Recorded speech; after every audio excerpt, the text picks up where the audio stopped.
Here's a quick video on how to keep your estate plan up to date, whether you've experienced a life change or it's just been a long time. Let's get into it. First, here's a quick refresher on what is an estate plan.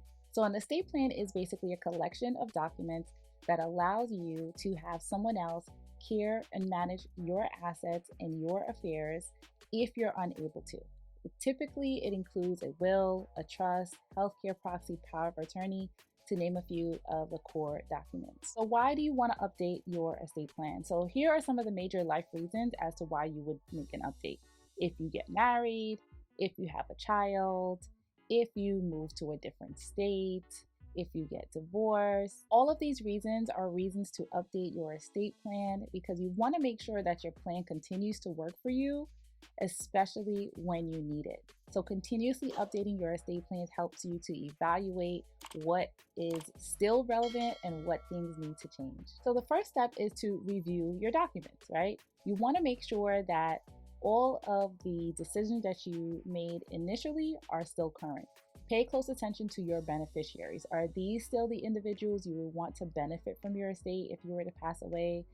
Also, pay attention to your trustees if you have a trust, who will be stepping in after you or who will be managing your estate, and also pay attention to your executors and or your personal representatives. If you have a will, you want to make sure that these individuals are still in your life, still willing and able to step in and manage your estate if you're unable to. Bottom line is, are these still the right people for the right roles? Step 2 is to then identify the changes.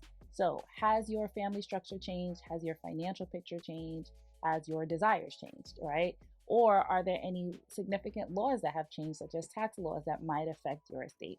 So, this is where you might want to get with your attorney who created your estate plan, or you might want to find a new attorney to go over your plan and advise you as to whether any laws have changed that are going to affect your plan within your state or within the federal government, right? Because your estate plan will be affected not only by the federal laws, but your particular state laws. And that's why if you're changing or moving to a different state, you want to make sure that the laws of that state apply to your estate plan so that there are no surprises when it's going to be most needed. And that's step 3, consulting with a lawyer or professional to make sure that your estate plan is still going to work for you. You also might want to run your estate plan by your accountant or your CPA, who can make sure that it also is in line with your financial and tax plan. Step 4 is to then implement the update. So you want to work with an attorney who can help make these changes to your estate plan. It's usually going to be an amendment of some sort. So if it is a will, an amendment to a will is typically called a codicil in most states. And so this will allow you to make changes to specific clauses or paragraphs in your will.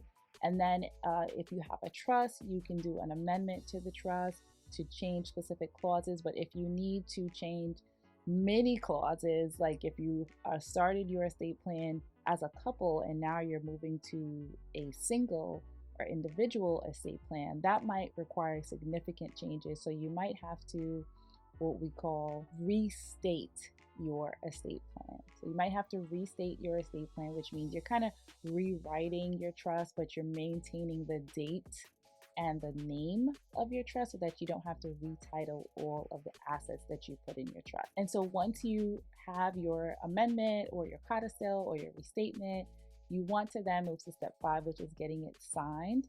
You want to have your will, your trust, any of your estate planning documents signed how they should be signed according to your state. Many times that might require a notary. Oftentimes it also requires witnesses. It's also a good practice if your state allows it to have a notary and witnesses to make sure that your plan is authenticated, that it is in fact your plan that you signed. So once that's done, then you will want to now review your assets. You want to check your beneficiaries to make sure that whatever beneficiaries that you had on your accounts, your insurance, etc., are up to date. And you also want to make sure any properties, if you've sold properties or if you have new properties, you want to make sure that those are reflected in your estate plan in the way that you intended them to go. So that is the quick update of how you keep your estate plan up to date. You may want to look at your estate plan at least every 3 years to make sure they're still valid, but definitely if any of the uh, life milestones have been hit or significant changes in your life have happened, make sure that you assess your estate plan, you review it, and then you make the updates accordingly. I hope this was helpful. Thank you for watching. I'll see you next time.